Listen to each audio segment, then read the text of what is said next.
சர்க்குருவே சரணம். சாமியை பொறுத்த வரைக்கும் தன்னை எல்லாரும் விழுந்து கும்பிடணும், நம்மளை எல்லாரும் வணங்கணும் அப்படின்னு அந்த வெளி பக்கட்டான வாழ்க்கை ஒரு நாள் கூட சாமி வாழ்ந்ததில்லை. பகவான் யாராவது காலில் விழுந்து கும்பிட்டாங்கன்னா சத்தம் போடுவாங்க, திட்டுவாங்க. காலில் ஏண்டா விழுகிற சாமி, எந்திர சாமி அப்படின்பா. நம்மளே சாமின்னு தான் கூப்பிடுவாங்க. இங்கே வாடான்லாம் சொல்ல மாட்டாங்க, சாமி இங்கே வா சாமி அப்படிம்பாங்க. பெண்களாக இருந்தாங்கன்னா வா மாரியாமாம்பாங்க. அவங்க ரொம்ப அன்பாக பேசுவாங்க, எல்லாம் திட்டுவாங்க, கிட்டாத சொல்லி ரொம்ப பேசுவாங்கன்னு சொல்லுவாங்க. அதெல்லாம் உண்மைதான். அது எப்போ திட்டுவாங்கன்னா நம்மளுடைய கர்மாவை கழிக்கிறதுக்காண்டி எப்போதும் ரொம்ப திட்டுவாங்க. கோபமாக இருக்கும்போது திட்டினாங்கன்னா பயங்கரமாக கோபத்தில் இருப்பாங்க, அப்போ தான் திட்டுவாங்க. ஒரு அரை மணி நேரம் ஒரு மணி நேரம் கழிச்சா திரும்ப ஒரு அன்பாக மாறி வா மாரியம்மா, வா சாமி, உட்கார் சாமி, எந்த ஊர் நமக்கு அப்படின்னு அமைதியாக பேசுவாங்க. சாமி மாதிரி ஒரு ஒரு அன்பாக பேசும்போது நமக்கே ஆச்சரியமாக இருக்கும். திட்டும் போதும் அதுவும் நமக்கு பயமாக இருக்கும். ஆனால் திட்டும்போது நம்ம பக்கத்துலேயே போக மாட்டோம். அன்பாக பேசும்போது ஒரு பயத்திலே பக்கத்தில் உட்காந்துருப்போம். சாமி கையெல்லாம் தேய்க்க சொல்லுவாங்க.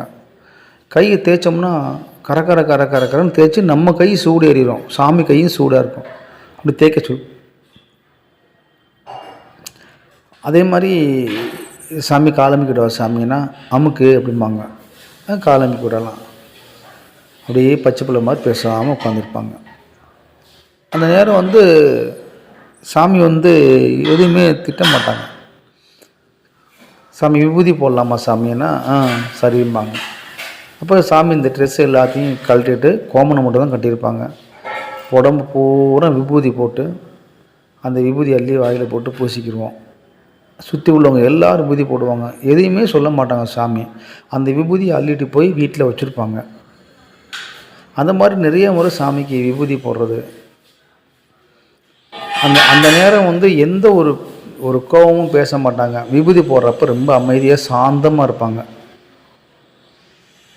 அந்த விபூதி அப்படி தான் மணக்கும், அந்த ஏரியாவே மணக்கும்.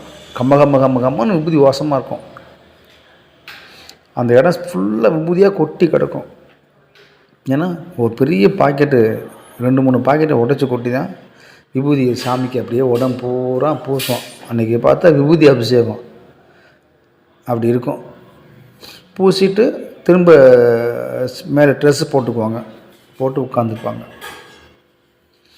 உட்காந்து அவங்க பாட்டு பேசுவாங்க. நம்ம எல்லாம் கீழே உட்காந்துருப்போம். சாமி என்ன சொல்கிறாரோ அதை கவனிச்சிட்ருப்போம். திடீர்னு கூப்பிட்டு வாடா சாமி அப்படின்னு ஏதோ ஒரு தகவல் சொல்லுவாங்க. அந்த தகவல் நமக்கு புரியுதோ புரியலையோ, சரிங்க சாமி, ஆமாம் சாமி, ஆமாம் சாமி அப்படின்னு சொல்லுவோம்.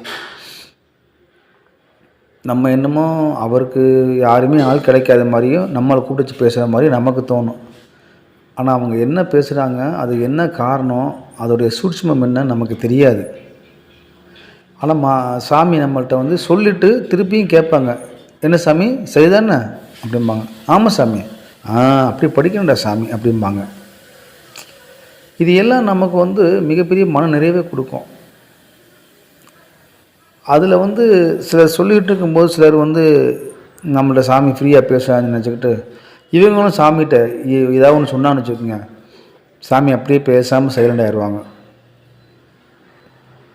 அப்போ அவங்க ஏதோ ஒரு காரணத்துக்கு நம்மளுக்கு ஒரு தகவலை சொல்கிறாங்கன்னா அதுக்கு நம்ம நான் சொல்கிற சரிதான சாமின்னு கேட்டால் ஆமாம் சாமின்னு தான் சொல்லணும். அது சரியாக தவறான்னு நமக்கு தெரியாது. சாமி சொன்னால் சரியாக இருக்கும் அப்படிங்கிற ஒரே வார்த்தையில் நிப்பாட்டிக்கிறணும்.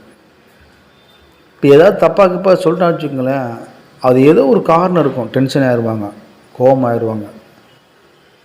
அதெல்லாம் சாமியை முழுசாக புரிஞ்சுக்கிட்டவங்க இந்த உலகத்தில் யாருமே கிடையாது. அப்படிலாம் இறைவனை புரிஞ்சிக்க முடியாது. சாதாரண மனுஷங்களே புரிஞ்சிக்க முடியல. நல்லா பழகுவாங்க, திடீர்னு அவங்க சுயரூபம் தெரியும் போது நமக்கு ஒரே வேதனையாக இருக்கும். அப்படி இருக்கும்போது இறைவனை எப்படிக்கு புரிஞ்சிக்க முடியும்? அவங்க பரம்பொருள். அப்படிலாம் யாரும் இறைவனை பற்றி முழுசாக சொல்கிறதுக்கெலாம் யாருமே கிடையாது. சர்க்குருவே சரணம்.